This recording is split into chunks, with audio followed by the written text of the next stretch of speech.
Sveiki. Norėčiau papildyti temą, kurią neseniai kalbėjau apie kokie pavojai slypi įvairiose dvasinėse praktikose. Tame poste išverčiau Blavatskajos mokymą apie tai, kad kai mes praktikuojame, anot jos, medituojame ir kitos energetinės praktikos, jos išvalo įvairias negatyves, energijas ir atsiveria tuštuma, o kadangi tuštumos visatoj nėra, ją užpildo. Jeigu tai nėra sąmoningas kelias, tai labai dažnai užpildo astralinio pasaulio įvairios negatyvios būtybės ar, negatyvios programos. Šią temą aš matau dar rimtesnę problemą, kada, per įvairias stiprias energetinės praktikas, tokias kaip kvėpavimas, ar tai gali būti kvapų terapija, garsų terapija, yra pakeliamos įvairios pasąmoninės,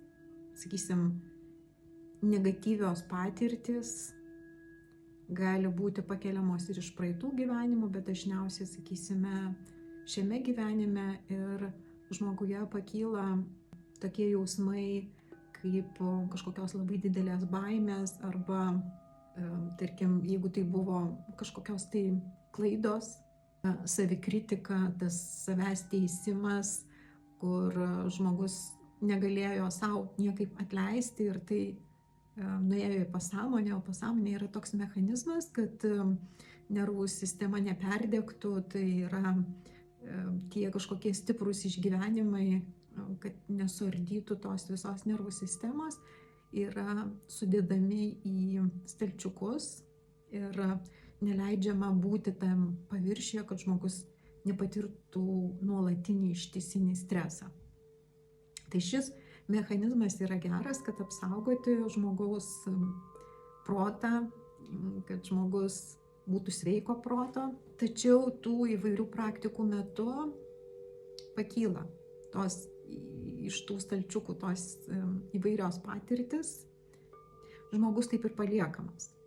Todėl labai dažnai tie, kurie ištisai praktikuoja tokias gilias praktikas, tai apserga gana tokiom stipriom depresiniam formom, ar tai nemiga, ar tai gali būti migrena, gali būti bet kokios kitos ligos, kur žmogus gal net nesusijęs su tom praktikom.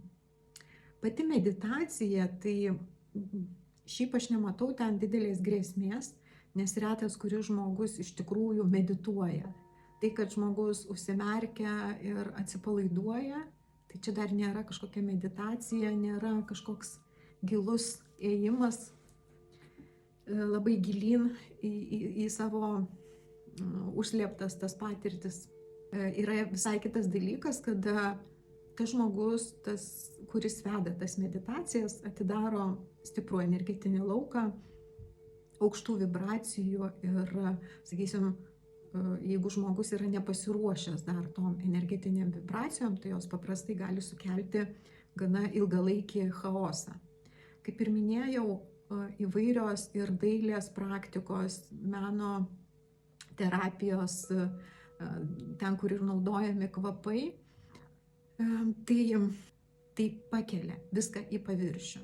Ir klausimas, kas yra toliau daroma su tuo. Todėl tikrai labai rekomenduočiau, jeigu kartais taip atsitiko, susirasti meistrą, kuris su jumis dirbtų individualiai, nagrinėtų jūsų individualias traumas, kas ten pakilo, ko jūs ten negalit savo atleisti, ar kažkam kitam atleisti, ko jūs negalit pamiršti, ar, ten kažkoks labai didelis išgąstis, ar kitos, bet kokios kitos traumos. Yra gana gerų praktikų su tuo susitvarkyti, tai aš labai vertinu garso praktikas specialiai skirtas pasąmoniai. Taip pat, ieškoti balanso, harmonizuojant čakras, taip pat irgi garso pagalba ar kvėpavimo pagalba. ir nepalikti tiesiog šiaip pakilusių tų jausmų, emocijų, ieškoti būtinai pagalbos, kad tai nevirstų ilgalaikiam kažkokiom tai ligom. Dar prie to pačio norėčiau pasidalinti tokia savo patirtim, kad išsikėliau savo tikslą susitikti su savo pačia tamsiausia sielos pusė. Drąsiai ir eiti tiesiog savo pirmiausia transformacijos keliu, po to tai, ką praeinu, padėti kitiem. Ir atėjo toks suvokimas, tokios, sakyčiau, šviesios mintys, kad ta tamsioji pusė, kažkokios tai patirtis, tie negatyvai, jie ateina iš gilios praeities. Ir to žmogaus, kuris buvo praeityje, jau jo nebėra ir jo niekada nebebus. Ir mano mokytojai sako, kad praeities šešėlius reikia palikti praeičiai ir nebegrįžti į tai, nesiknaisioti, nesugrįžti į tą asmenybę, kuri buvo, kuri kažkaip tai veikė, ten mokėsi kažko, tai bandė pažinti pasaulį, kažkame klydo. Vos tik žmogus supranta, kad tai yra klaida, kad jisai neteisingai pasielgia, jau įvyksta transformacija, jau jisai suvokia. Ir nebereikėtų ilgai sėdėti ties to ir jau labiau įvairiom praktikom pakelti ten, sakysim, labai tas traumas. Traumą suprasti yra gerai tam, kad atrasti tas priežastis, sakysim, kodėl žmogus vienaip ar kitaip elgėsi, kodėl pas jį veikia kažkokie tai pasąmoniniai įsitikinimai, bet ne daugiau, ne tam, kad pakelti visišką tą purvą. Pastebėjau, kad labai žmonės žavisi ir galvoja, kad yra labai gerai, kai, sakysim, kai būna kvėpavimo praktika, kada prasideda įvairūs traukuliai, ar įsitempia kažkur tai net, atrodo, sukinėja rankas kojas, kad tai kažkoks tai labai geras ženklas, reiškia, vyksta kažkoks labai valymasis, transformacija.